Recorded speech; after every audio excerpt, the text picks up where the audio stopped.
I stood at the podium, microphone in hand, 200 faces staring up at me, colleagues, friends, family. My wife sat in the front row, radiant in her red dress, smiling like she hadn't spent the last 3 years destroying our marriage. The PowerPoint clicker felt cold in my palm.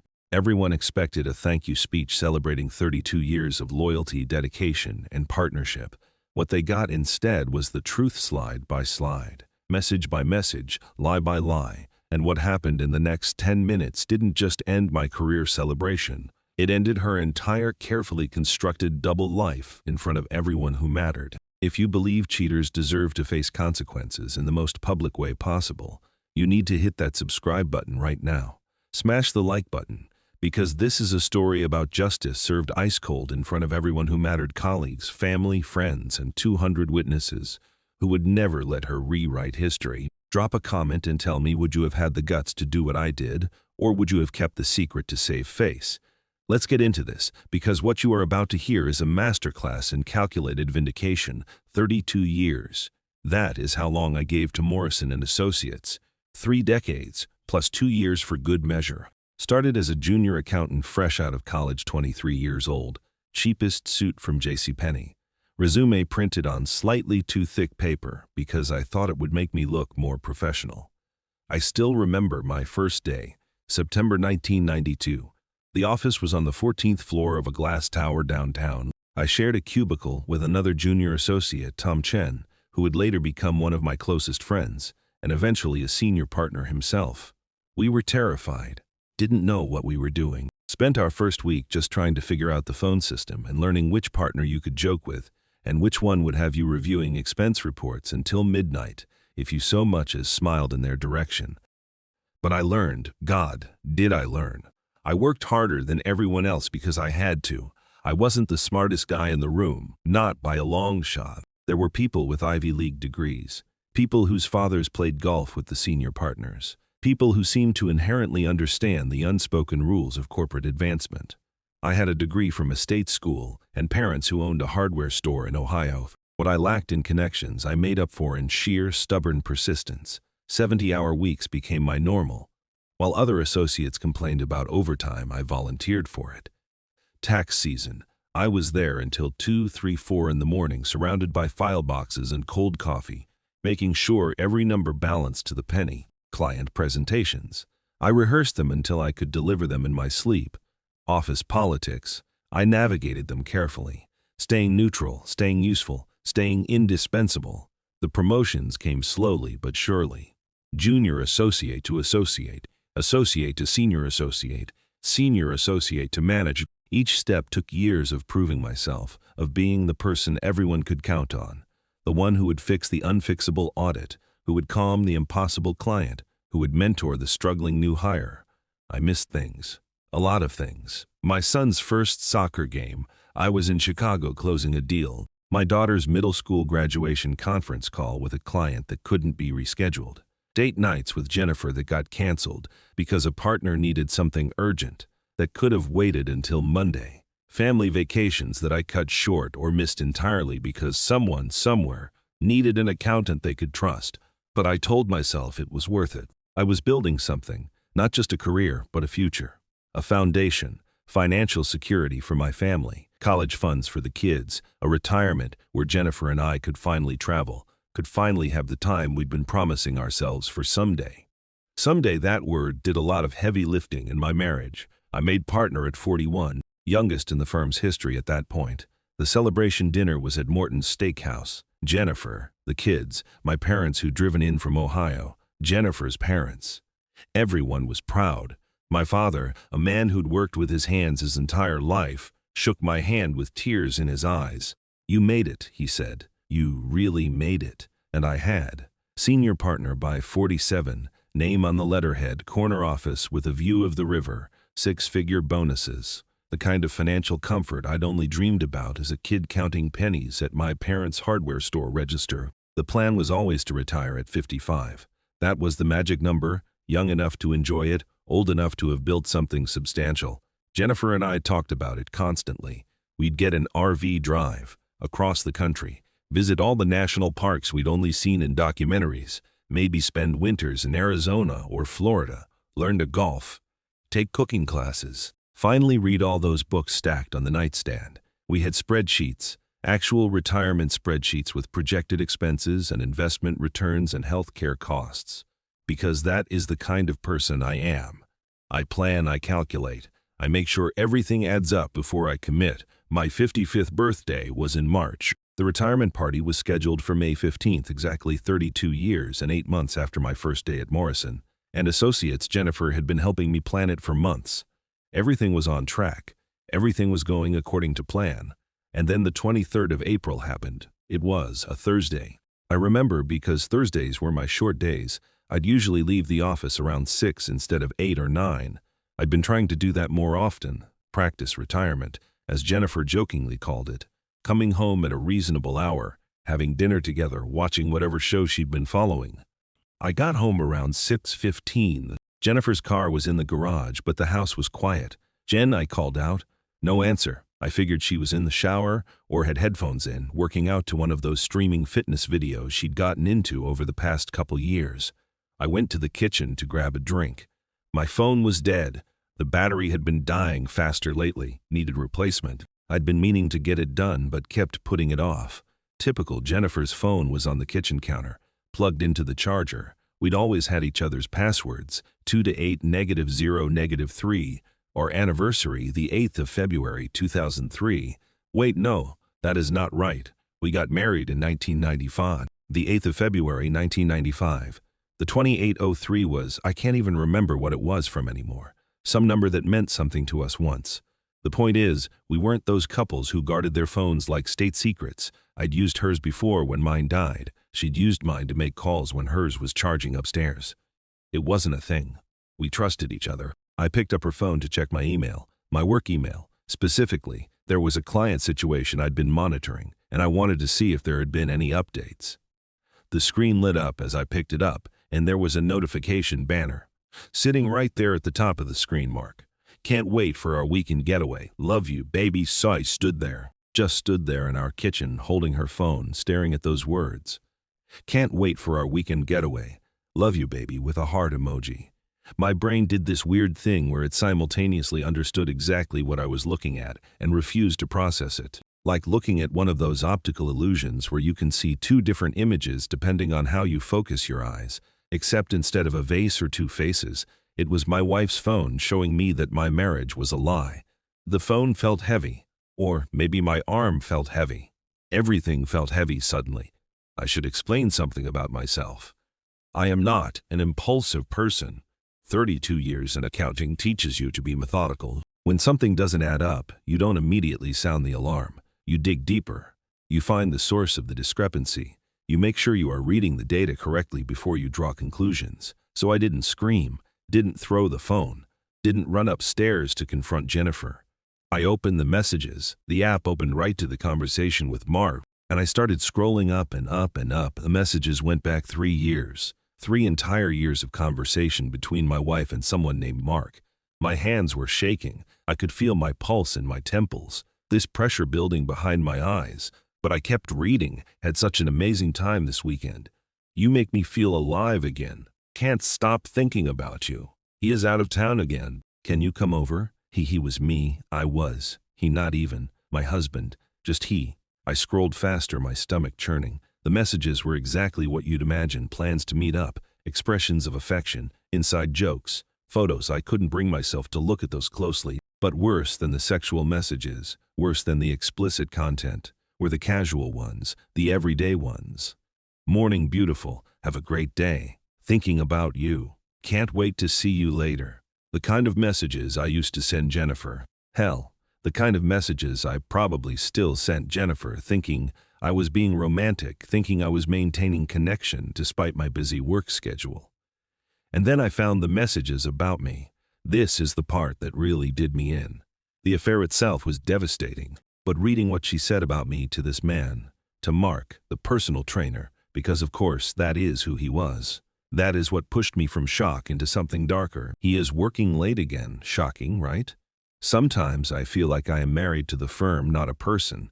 He doesn't even notice when I am gone. I could be doing anything and he wouldn't have a clue. So boring. When was the last time we did anything spontaneous? Everything has to be planned, scheduled, optimized. God forbid we just live. Each message was a little knife, not even a big dramatic sword wound, just little cuts, dozens of them, hundreds of them, stacking up until I felt flayed open. And the worst part, she wasn't entirely wrong. I had worked late constantly. I did plan everything. I hadn't been spontaneous in how long? Years, probably. When was the last time I'd surprised her with flowers for no reason, or suggested we play hooky from life for a day, or really, truly paid attention to her as a person rather than as a component of my carefully structured life? But I'd been working for us, for our future, for the retirement we were planning together. Or so I'd thought. I kept scrolling, kept reading, kept absorbing the full scope of the betrayal. Weekend getaway while I was at a conference. Lunch with a friend that lasted 4 hours. Late night at the gym that was clearly something else entirely. 3 years, conservative estimate based on the message history, at least 150 separate meetings. Hotel rooms, restaurants paid for with our joint credit card. I'd have to check the statements to confirm, but based on her messages, she hadn't even been hiding the expenses well. Just trusting that I was too busy, too distracted, too naive to notice. And she'd been right. I hadn't noticed a single thing. I heard water running upstairs, the shower turning off. Jennifer would be down in 10 minutes, maybe 15. I did the only thing my accountant brain could think to do. I documented everything. I started taking screenshots.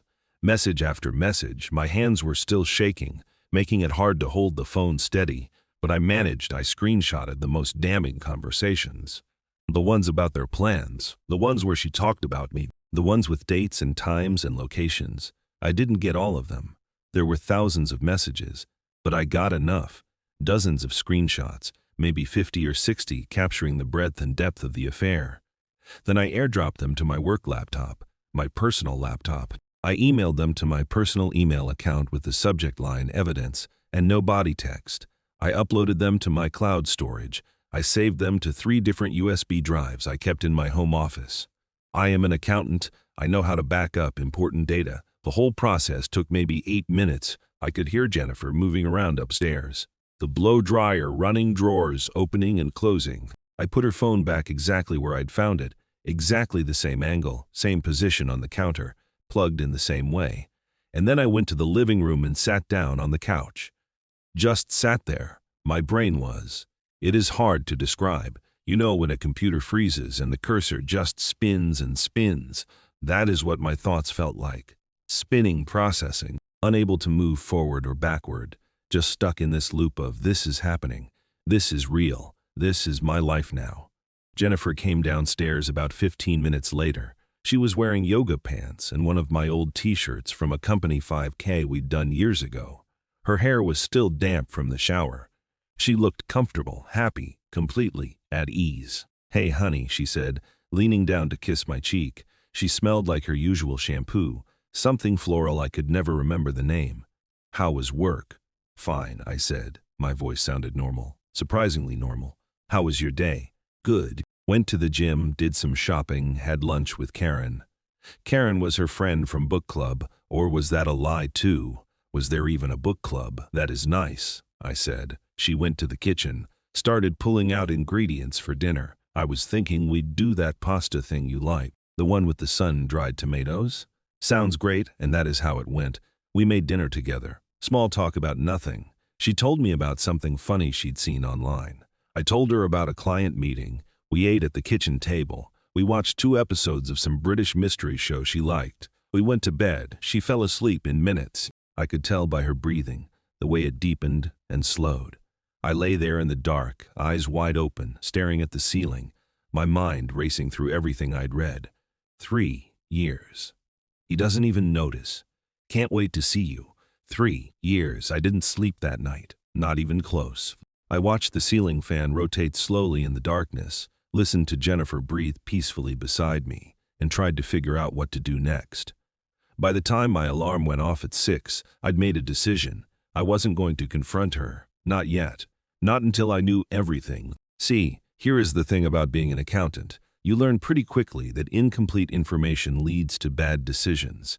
Rush to judgment with partial data, and you'll miss the full picture. Make a move too early, and people have time to hide things, to craft narratives, to cover their tracks. I needed the complete story, every detail, every instance of betrayal, and then I needed a plan. So I did what I do best. I gathered data that Friday morning. I left for work at my usual time, kissed Jennifer goodbye at the door like always. "Have a great day," she said, smiling. Love you too," I said automatically. The words felt like ash in my mouth. At the office, I couldn't concentrate worth a damn. Tom Chen stopped by my office around 10. "You okay, man? You look like hell." "Didn't sleep well," I said. "Might be coming down with something. You want to push our lunch meeting?" "No, I am fine, just need some coffee." I drank 4 cups of coffee that day and didn't feel any more alert, just jittery and nauseous. During my lunch hour, instead of meeting with Tom, I called a private investigator. I didn't just Google "private investigator" and call the first number. I asked Richard Morrison, one of our senior partners who did a lot of divorce cases, who he recommended. Richard was discreet. He gave me a name without asking questions. "Paul Sterling," he said. "Former cop. Runs a small firm downtown, professional, thorough. Keeps his mouth shut. Tell him I sent you." I called Paul from my car in the parking garage where no one could overhear. "Sterling Investigations. Hi, my name is David. Richard Morrison gave me your name. How is Richard doing?" "He is well. I need to hire an investigator. It is a personal matter." There was a pause. "Domestic?" "Yes." "Can you come by this afternoon, say 3 o'clock? I moved 2 meetings and showed up at Paul Sterling's office at exactly 3. His office was in a converted warehouse in the Arts District. Trendy now, but probably sketchy when he'd first rented the space. 3rd floor, no elevator. The door said, "Sterling Investigations" in plain black letters. Paul Sterling was in his mid-50s, gray hair, weathered face, looked like he'd seen everything and been unimpressed by most of it. We shook hands. He offered me coffee, which I declined because I was already vibrating from the 4 cups I'd had earlier. I told him everything, showed him the screenshots on my phone. He scrolled through them without any visible reaction. "How long have you been married?" he asked. 28 years. Kids? 2. Both in college. "What is your goal here?" I appreciated that he asked directly. "I want documentation, everything. I want to know everywhere they've been, how many times they've met up, how long this has really been going on. I want evidence that would hold up in court if it comes to that. Divorce, eventually. But there is something else." I told him about the retirement party, about the 200 guests, the months of planning, Jennifer's role in organizing it. "And you want to?" "I don't know yet," I said, "but I might want to make a statement." Paul nodded slowly. "I get it. But you should know, public confrontations can backfire. They feel good in the moment, but they can make you look vindictive in court." "I understand. But I want the option." "Fair enough." He quoted me a rate. It wasn't cheap, I didn't care. "I'll need 3 to 4 weeks to do this properly. Follow them, document locations, get photos, pull together a timeline." "You sure you can wait that long?" The retirement party was May 15th, 3.5 weeks away. "That works perfectly," I said. We shook hands again. I wrote him a check from my personal account, not the joint account, obviously. "One more thing," Paul said as I was leaving. "You going to be able to keep it together at home? Because if she suspects something, she'll be more careful. This whole thing works best if she thinks everything is normal. I can keep it together," I said, and I did. For 3 weeks, I was the perfect husband. I came home at reasonable hours. I asked about her day. I laughed at her jokes. We watched our shows together. We went out to dinner twice. We had sex once. That was the hardest part, pretending I still wanted intimacy with someone who'd been betraying me for 3 years. But I did it because it would have been suspicious not to. The whole time, I was dying inside. Every smile I faked, every "I love you" I forced out, every moment I pretended everything was fine. It was like swallowing glass. But I did it because I had a plan, and the plan required patience. Meanwhile, Paul Sterling was working. He'd text me updates every few days, always simple, always discreet.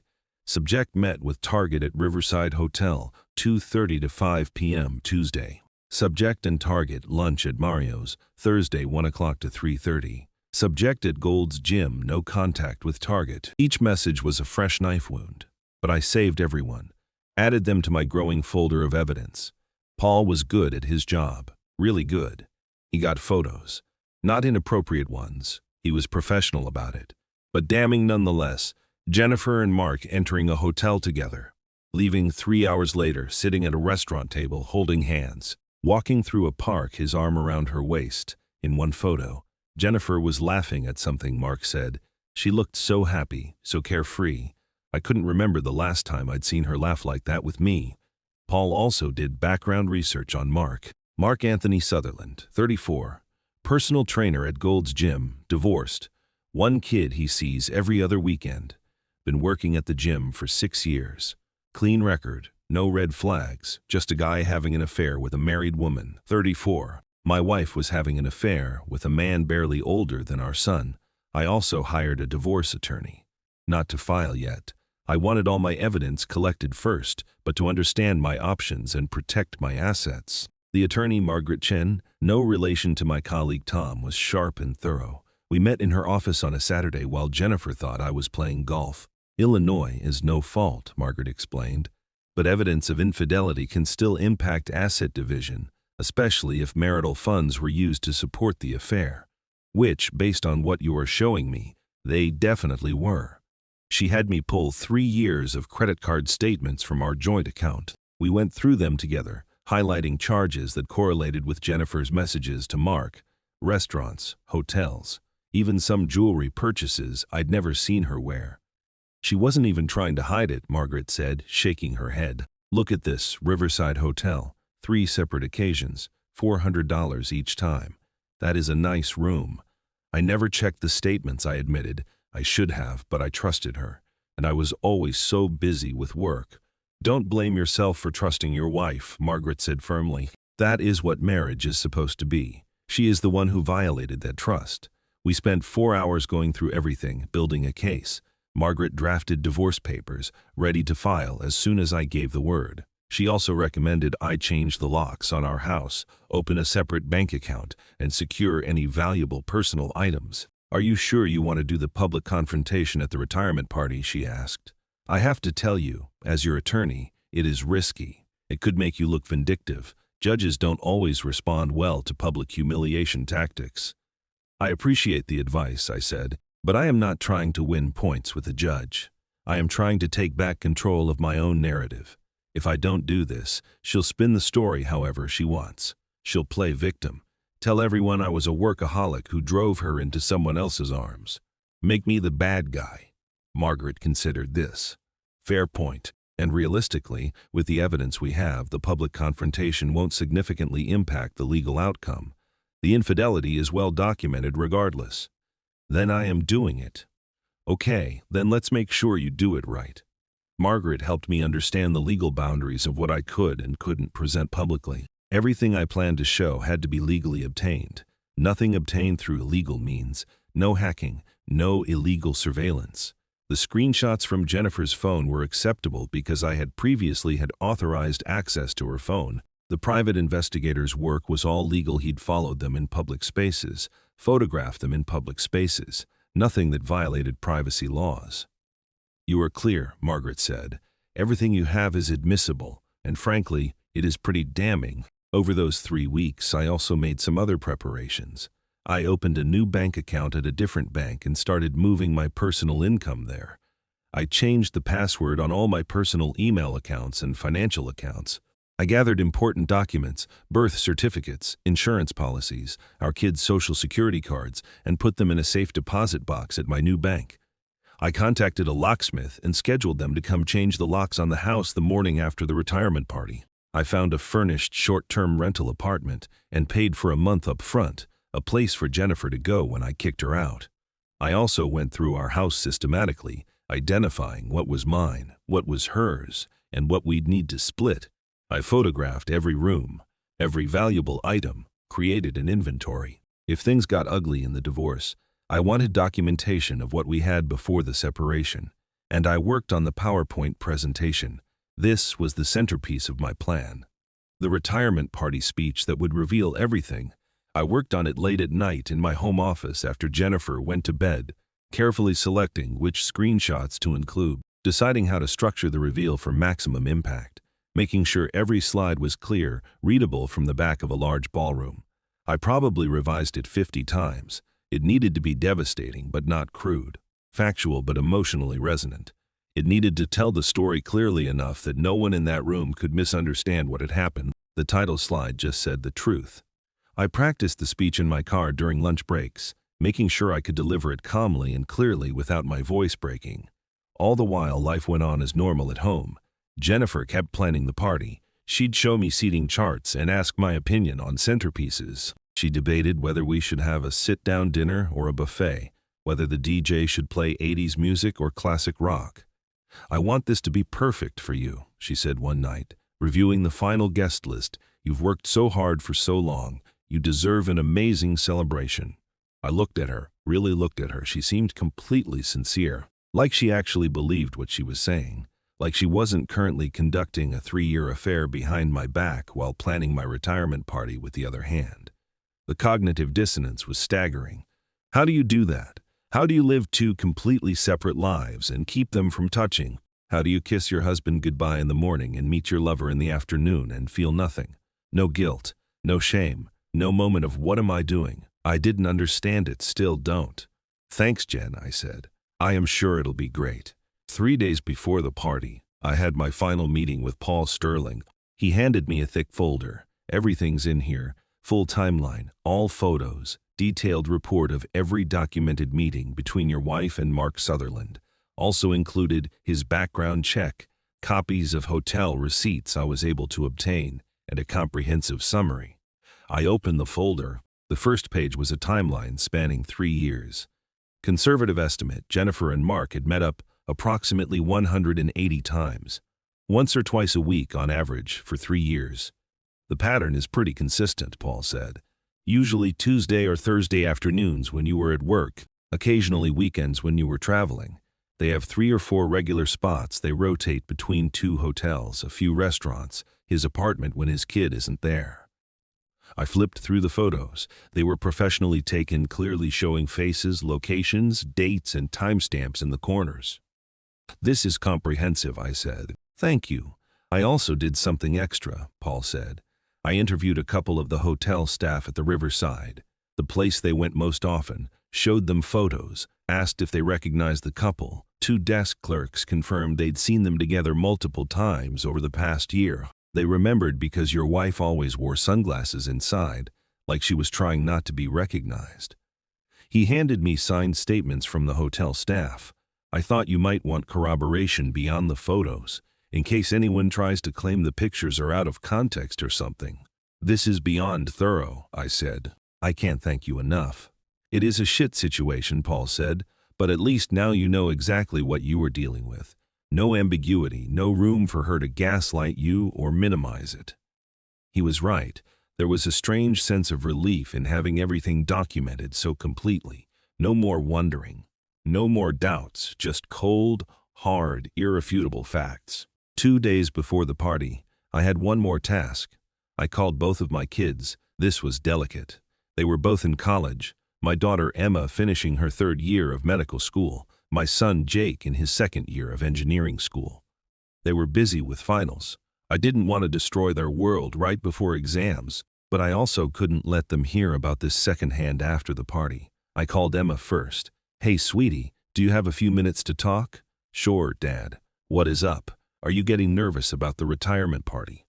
"Actually, that is what I need to talk to you about, but it is sensitive. Can you find somewhere private?" Her tone changed immediately. "Dad, you are scaring me. Is someone sick?"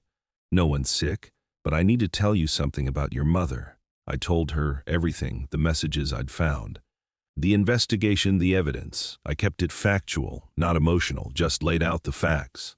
There was a long silence on the other end of the line. "Emma, I am here." Her voice was tight. "How long have you known?" 3 weeks. "And you didn't tell us." "I didn't want to ruin your semester, I am sorry, but I needed you to hear this from me before the retirement party." "Why, what are you going to do at the party?" "I am going to tell the truth publicly." Another silence. "Then, Dad, are you sure? I mean, that is going to be really hard on Mom. Your mother has been having an affair for 3 years, Em. She is the one who made it hard." "I know, I can't believe she would do this. Are you absolutely sure? Maybe it is not what it looks like. It is exactly what it looks like. I have 3 years of messages, photos, hotel receipts. I hired a private investigator. There is no ambiguity here. I heard her crying. I am sorry, Dad. I am so sorry. You don't deserve this. Neither do you and Jake. This isn't your fault or your burden. I just needed you to know before everyone else finds out. We talked for another 30 minutes. She asked questions. I answered as honestly as I could without going into inappropriate detail. By the end, she was angry at Jennifer, at the situation, at having to process this during finals week. I'm not coming to the party, she said. I can't see her right now. I understand. Does Jake know? I am calling him next. Good luck. He is going to lose it. She was right. Jake did lose it. She what? He shouted into the phone.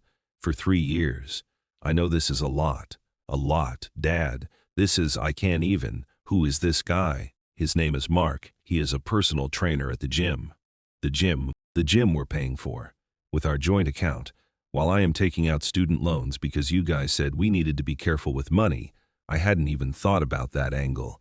Jake, no, seriously. I've been eating ramen and working part-time, and Mom's spending our money on hotels with some random guy. I know you are angry. Damn right. I am angry. What are you going to do?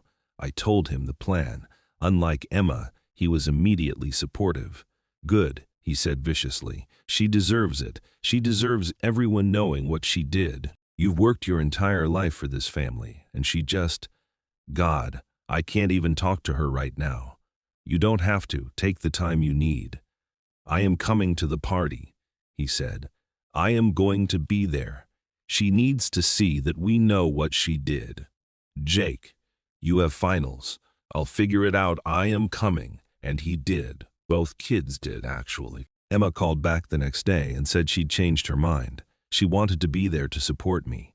The night before the party, I barely slept again. Went over the speech one final time. Made sure all the files were loaded correctly on the laptop. Double-checked that the hotel's AV system would work with my presentation. Jennifer was excited, almost giddy. I can't believe it is finally here, she said. After all this planning, I think it is going to be perfect.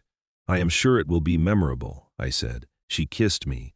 I am so proud of you, everything you've accomplished, everything you've built. Tomorrow we celebrate you. I almost told her right then. Almost said, I know about Mark. I know everything. But I held back. One more night, one more performance. Tomorrow, everyone would know the truth. May 15th. The day arrived with perfect weather, sunny, 72 degrees, light breeze. The kind of day that makes you think the universe has a sense of irony. The retirement party was scheduled to begin at 6 p.m., cocktail hour from 6 to 7, dinner from 7 to 8, speeches and celebration from 8 to 9:30. I spent the morning doing a final walkthrough at the Riverside Hotel, the same hotel as it happened, where Jennifer and Mark had met up at least 15 times, according to Paul's report. I hadn't chosen the venue, the firm had, but the irony wasn't lost on me. The grand ballroom looked spectacular, round tables with white linens, centerpieces of white roses and blue hydrangeas, a small stage at the front with a podium, microphone, and large projection screen, mood lighting that could be adjusted throughout the evening, bar stations at either end of the room. Everything looked good, Mr. Harper? The event coordinator asked. Perfect, I said. I have a presentation I'll be giving during the speech portion. I need to make sure it will work with your AV system. Of course. Let me get our tech person. I spent 30 minutes with the AV tech, loading my presentation, testing the slides, making sure everything displayed correctly on the large screen. We tested the clicker, the microphone, the lighting. You are all set, the tech said. Presentation will launch automatically when you step up to the podium. You'll have full control with the remote. I went home around 2. Jennifer was getting ready, hair appointment at 3. Then she'd come back to do her makeup and get dressed. You should start getting ready too, she said, kissing my cheek before she left. Big night. I showered, shaved carefully, put on my best suit, charcoal gray, custom tailored, the one I wore to the most important client meetings, paired it with a deep blue tie, polished shoes. I looked at myself in the mirror, 55 years old, gray at the temples, lines around my eyes from 3 decades of staring at spreadsheets. I looked like a man about to give an important speech, which, I suppose, I was. Jennifer came home at 4:30. She went upstairs to transform while I sat in the living room, breathing slowly, going through my speech one more time in my head. She came down at 5:30. She looked beautiful. I could admit that even through everything. A red dress, crimson, really that fit perfectly. Her hair styled elegantly. Makeup flawless. She'd always been beautiful. That was one of the first things that attracted me to her 29 years ago when we met at a friend's barbecue. "How do I look?" she asked, giving a little spin. "Stunning," I said honestly. She smiled. "You look pretty handsome yourself. Ready to go celebrate 32 years of hard work. More ready than you know." We drove to the hotel separately because I had to arrive early to greet guests. Jennifer followed in her own car. The ballroom started filling up around 6. Colleagues from the firm, clients I'd worked with for years, friends from the neighborhood, my brother and his wife, Jennifer's sister and her husband, her parents elderly but still sharp. Emma and Jake arrived around 6:15. They both hugged me tightly. "You okay, Dad?" Emma whispered. "I am okay, thanks for being here. Wouldn't miss it," Jake said grimly. His eyes tracked Jennifer across the room. She was chatting animatedly with some guests, playing her role perfectly. Tom Chen found me near the bar. "Big night, my friend. How are you feeling?" "Honestly calm." He studied my face. "You seem it. I half expected you to be a nervous wreck. I've given thousands of presentations, Tom. I am good at this part." If only he knew by 7 o'clock the room was full. 207 people according to the final count from the event coordinator.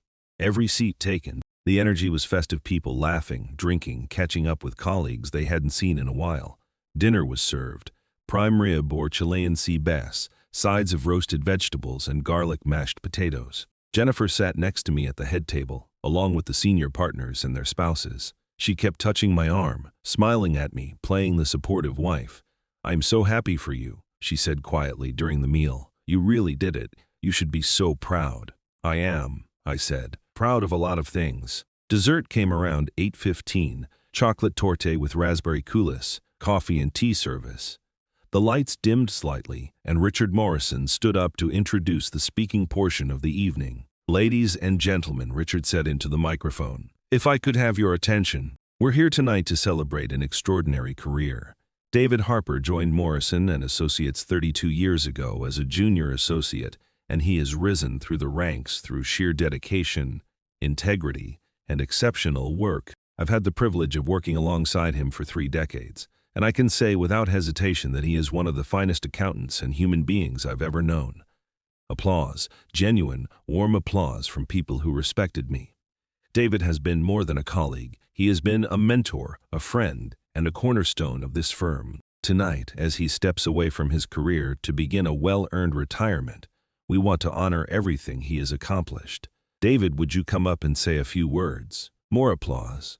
I stood, buttoned my suit jacket, and walked to the podium. The room quieted. 207 faces looking at me expectantly. Jennifer in the front row smiling proudly. The PowerPoint clicker was on the podium where I'd left it. The screen behind me glowed white, ready for the first slide.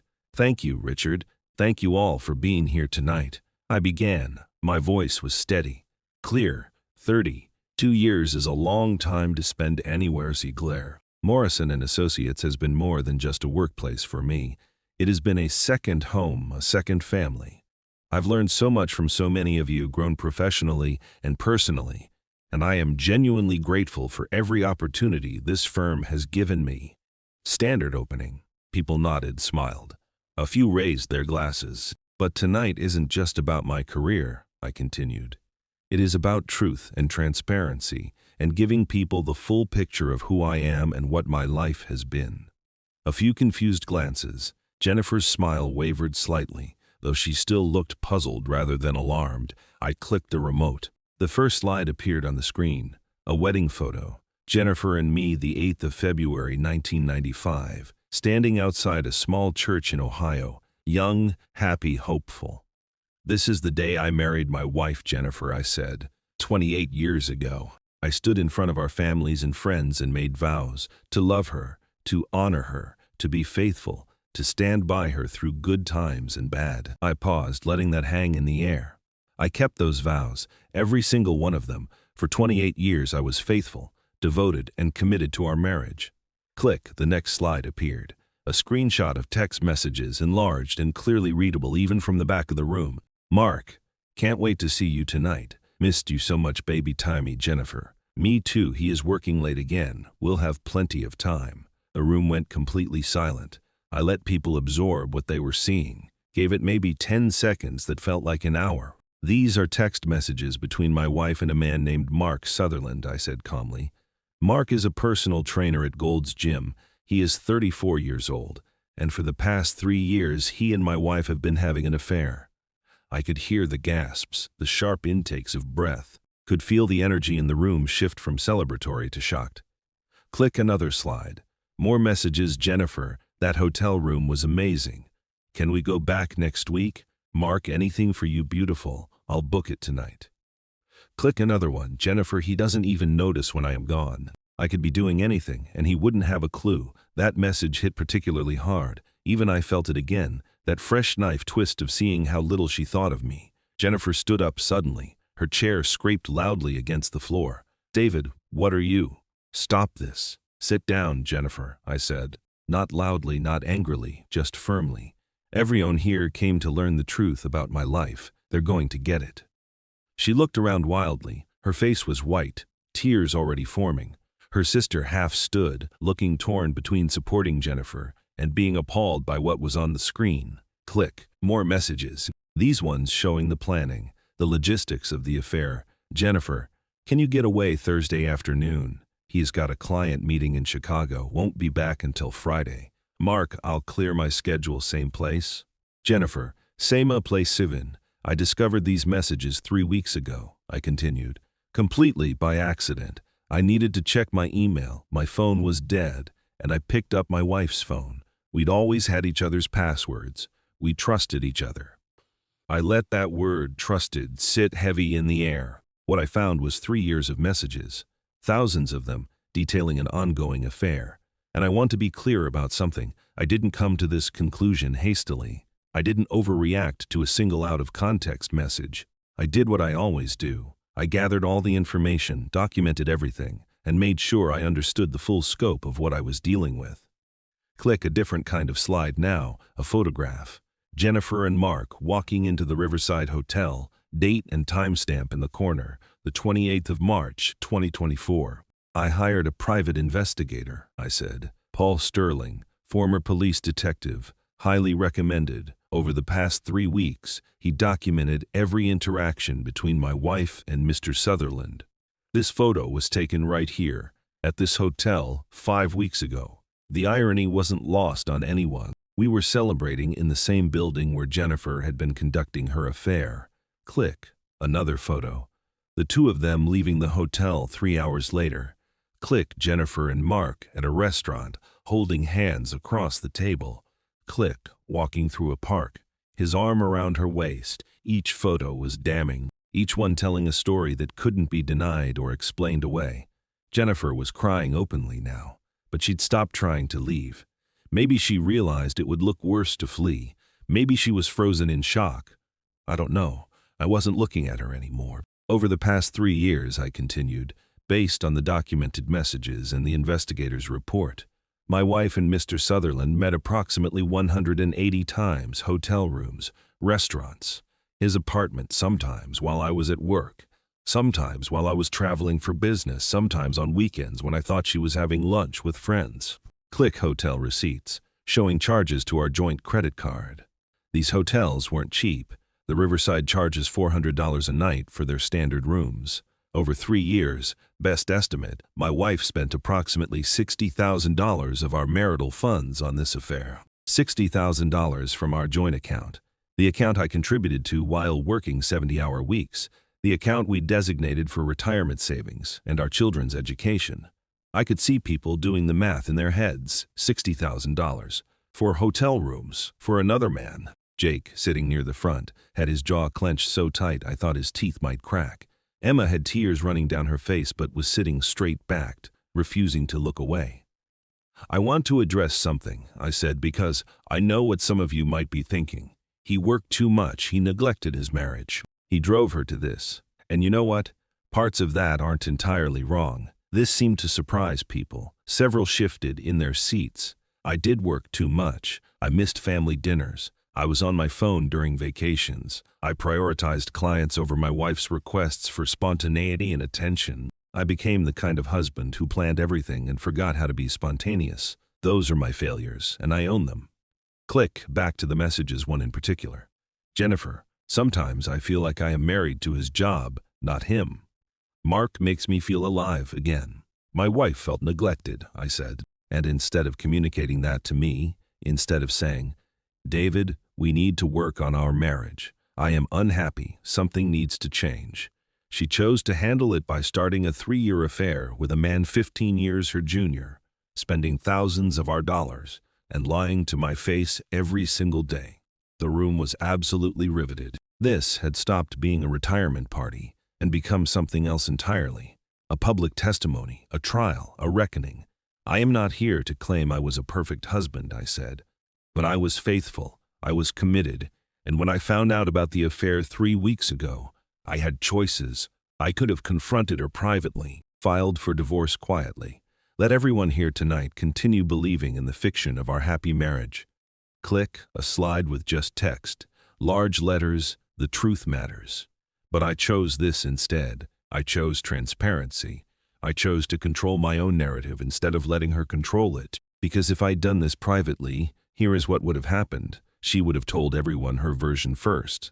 She would have played the victim, claimed I was a workaholic who drove her away, made herself the wronged party who just needed affection that her cold, distant husband couldn't provide. I could see people nodding.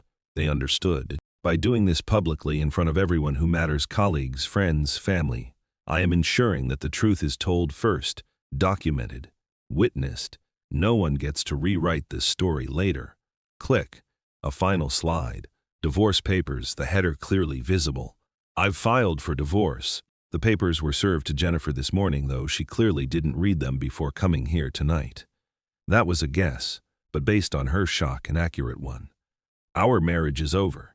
Not because of my flaws, not because I worked too hard, but because she made a choice, repeatedly, for 3 years, to betray our vows, our family, and our future. I paused, looked out at the room. 207 people staring back at me in various states of shock, sympathy, anger, and discomfort. I want to thank you all for being here tonight, I said, my voice gentler now, not just to celebrate my career, though I am genuinely grateful for these 32 years, but to bear witness, to see the truth, because betrayal thrives in darkness and silence. It counts on the betrayed being too ashamed or too polite to speak up, too concerned with saving face to reveal what is really happening. Click. Back to the wedding photo. Young me and young Jennifer, hopeful and naive. I am done being silent. I am done protecting someone who spent 3 years destroying our marriage while I built our future. And I am done letting anyone think that what happened here was somehow my fault. I set down the clicker. The divorce will be finalized in the coming months. Our children, Emma and Jake, both here tonight, both supportive, will navigate this with the maturity and grace I've always known they possess. And I'll move forward with my retirement as planned. Solo, yes, but free. The room erupted, not in applause, though some people did clap, but in chaos, conversations exploding at every table, people turning to their neighbors in shock, some heading toward the bar for stiff drinks. Jennifer's parents were standing, her mother crying, her father looking like he'd aged 10 years in 10 minutes. Jennifer's sister had her head in her hands. Jennifer herself just sat there, tears streaming down her face, mascara running, looking completely broken. I felt nothing looking at her. Not satisfaction, not regret, not even pity, just nothing. I stepped down from the podium and was immediately surrounded. Tom Chen gripped my shoulder. Jesus Christ, David. Sorry to hijack the party, I said. Don't apologize. That was. I don't even have words. Richard Morrison approached. David, I had no idea. I am so sorry. Not your fault, Richard. Do you need anything, legal help, anything at all? I have an excellent attorney, but thank you. Emma and Jake found me, both hugged me tightly. Dad, that was brutal, Emma said, but I am proud of you. Are you okay? Jake asked. I am okay, better than okay, actually. Jennifer tried to approach. Jake physically stepped between us. Don't, he said to his mother. You don't get to talk to him right now. Jake, please, I need to explain. Explain, Jake's voice was sharp. Explain 3 years of lying. Explain spending our college fund money on hotel rooms. Explain what? Exactly. Jennifer looked at me over Jake's shoulder. Her eyes were pleading. For what? I don't know. Forgiveness. Understanding? A chance to defend herself. She wasn't getting any of those things. The locks on the house have been changed, I said calmly. Your belongings are in a storage unit on Maple Street. I'll email you the unit number and access code. You'll need to find somewhere else to stay tonight. David, please. We're done, Jennifer. You made your choices. Now live with them. I turned away. Emma and Jake flanked me as we walked through the crowd toward the exit. Behind me, I could hear Jennifer sobbing. Could hear her mother trying to comfort her. Could hear the buzz of 200 people processing what they'd just witnessed. But I didn't look back. The next few weeks were a blur of legal proceedings, phone calls, and media interest that I hadn't anticipated. Apparently, someone at the party had recorded my speech. It went viral within 48 hours. The video had millions of views across various platforms. News outlets picked it up. Man exposes wife's affair at retirement party became a trending story. My lawyer, Margaret, called me in a panic. David, have you seen Twitter? I don't have Twitter. Well, you are trending on it. The video is everywhere. We need to discuss how to handle this. Honestly, I didn't care that much about the viral attention. People had opinions. Some supported my choice to go public. Others called it cruel and vindictive. Think pieces were written about public humiliation, the death of privacy, and whether what I did was justified. My response to all of it: I didn't record the video. I didn't post it online. I gave a speech to invited guests at a private event. What happened after that was out of my control. The divorce proceedings moved forward quickly. Jennifer's attorney tried to claim I'd acted out of vindictive malice, that the public humiliation was grounds for her to receive a larger settlement.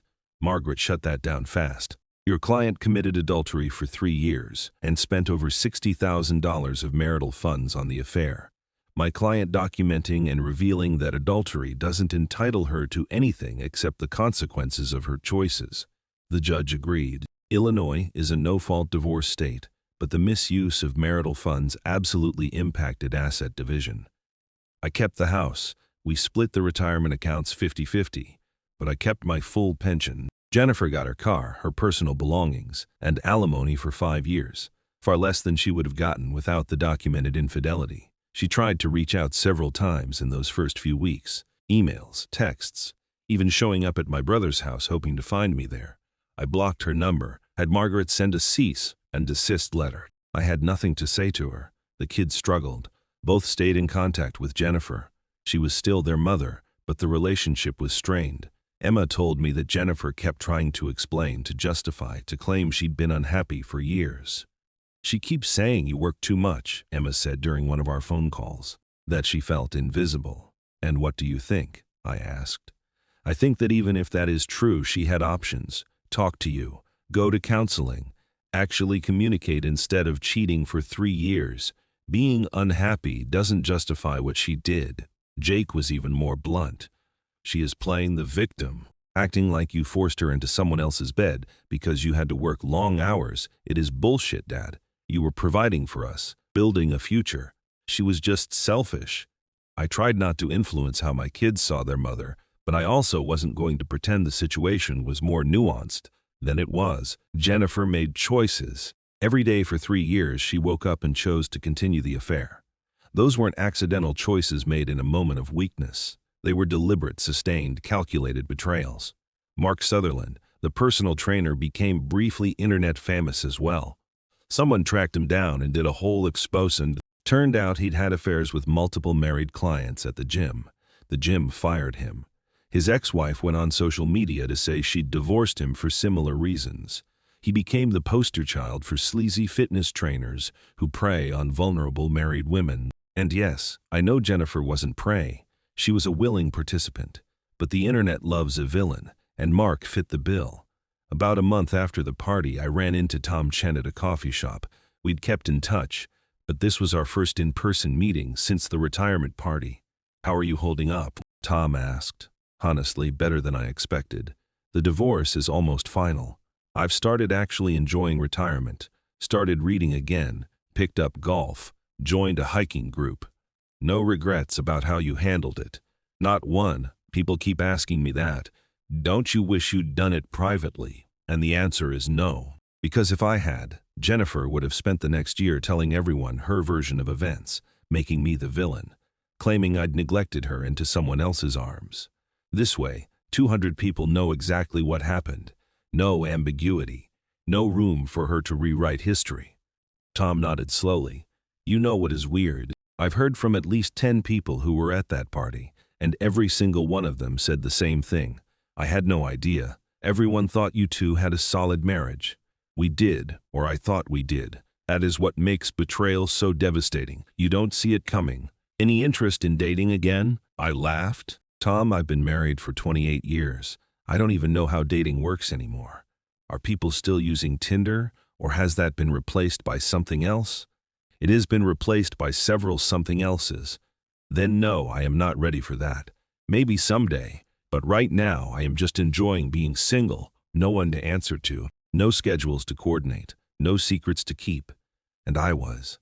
The house felt different, empty, quieter, lonelier, but also cleaner in a way I couldn't quite articulate, like all the tension that had been building for 3 years without me realizing it had finally dissipated. I went through our shared spaces, systematically, removing everything that reminded me of Jennifer. Photos came down. Her decorative choices got replaced. I repainted the bedroom. Bought a new mattress. Emma came to visit in June. We sat on the back patio, drinking lemonade, watching the sun set. The house looks different, she said. Good different or bad different, just different, less, I don't know, less mom. That is intentional. Are you lonely? I considered the question, sometimes.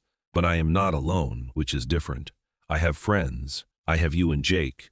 I have activities and hobbies I am actually making time for. And honestly, the loneliness I feel now is better than the loneliness I felt in the last 3 years of my marriage without even knowing it. What do you mean? Being lonely while single is honest.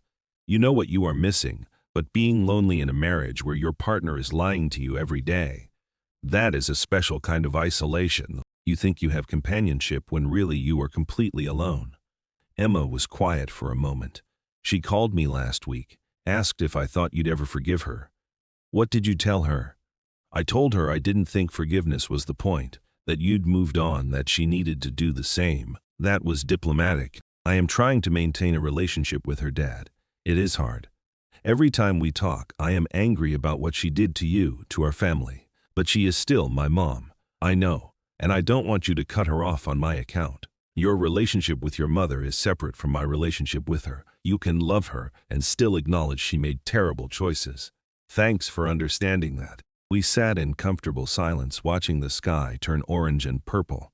For what it is worth, Emma said eventually, I think you did the right thing. At the party, it was brutal to watch. And yeah, it went viral. And yeah, Mom will probably be humiliated by that forever.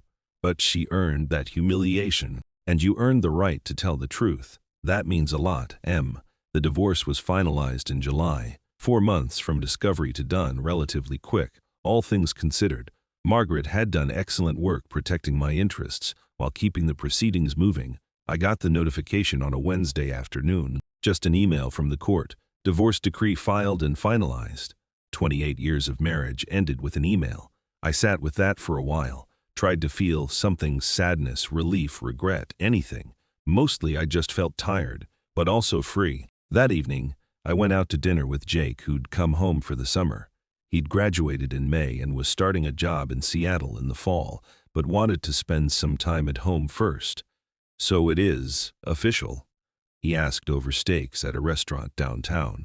It is official. How do you feel? Like I can finally start the next chapter of my life. Any idea what that looks like? Not entirely, but I am figuring it out. I am thinking about doing some consulting work part-time, just to stay engaged. I am planning a trip to Ireland in the fall. Your sister and I are talking about hiking the Camino de Santiago next spring. That sounds good, Dad. You deserve to enjoy yourself after everything. You know what is strange? I don't feel bitter. People expect me to be angry all the time, to hate your mother, to be consumed by what happened. But mostly I just feel relieved. Relieved it is over. Relieved I know the truth.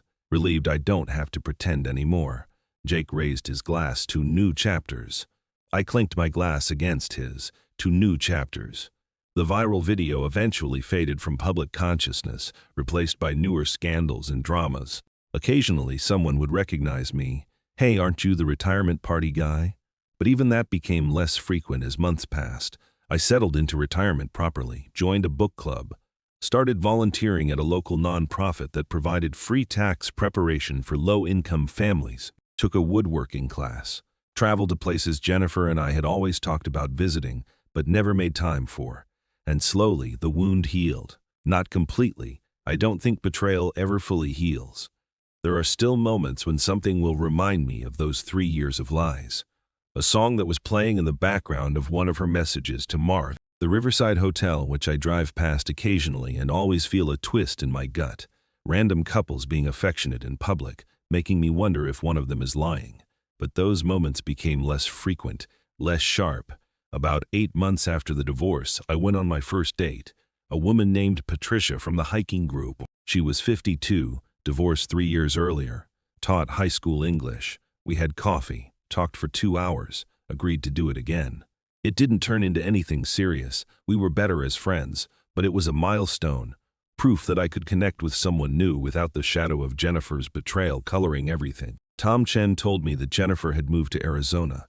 Apparently, she couldn't handle being in the same city where everyone knew her story. I didn't ask for details and didn't particularly care. Her life was no longer my concern. My relationship with my kids strengthened. Without the undercurrent of Jennifer's lies poisoning everything, without the constant tension I hadn't even realized we were all living with, we could just be together. Emma came home for holidays. Jake called every week. We were building something new, a family structure that didn't depend on the illusion of a happy marriage. People often ask me if I'd do it again. The public exposure, the viral video, the dramatic confrontation. My answer is always yes. Here is why. Infidelity is built on secrets.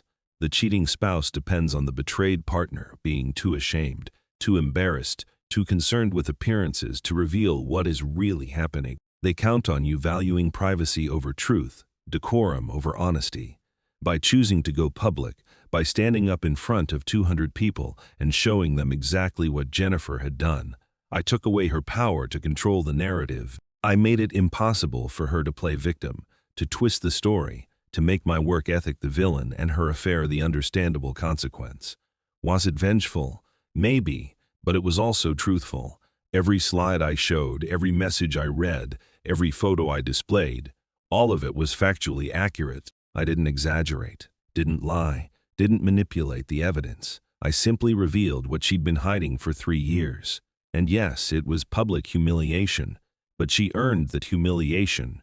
She made the choices that led to that moment. I just refused to help her hide them anymore. The internet's fascination with my story taught me something interesting. People are desperate for cheaters to face consequences. The video went viral because millions of people have been cheated on or know someone who has, and they almost never get to see real accountability. Usually the cheater gets away with it or faces only private consequences, or successfully rewrites history to make themselves the victim. My speech gave people what they rarely see: public accountability, a cheater exposed completely, unable to hide or spin or minimize, and people responded to that because it felt like justice. Do I regret that Jennifer's life was made harder by the viral video? Number, she made her own life harder by conducting a 3-year affair. I just documented it. Do I regret that our mutual friends had to choose sides? Number, friends who thought Jennifer was justified in cheating because I worked too much weren't really my friends to begin with. Do I regret that my kids had to witness their mother's public humiliation? That one's more complicated. I wish they hadn't had to see their mother that way. But I also think it was important for them to see that actions have consequences, that betrayal isn't cost-free, that you don't get to destroy someone's trust and then expect them to protect your reputation. A year after the party, I was cleaning out my home office and found the folder Paul Sterling had given me.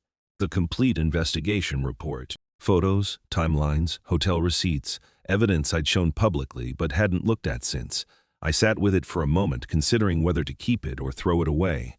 I threw it away, not because I regretted what I'd done, but because I didn't need it anymore. The truth had been told. Justice had been served. Keeping the evidence would have meant still living in that moment, still defining myself by Jennifer's betrayal.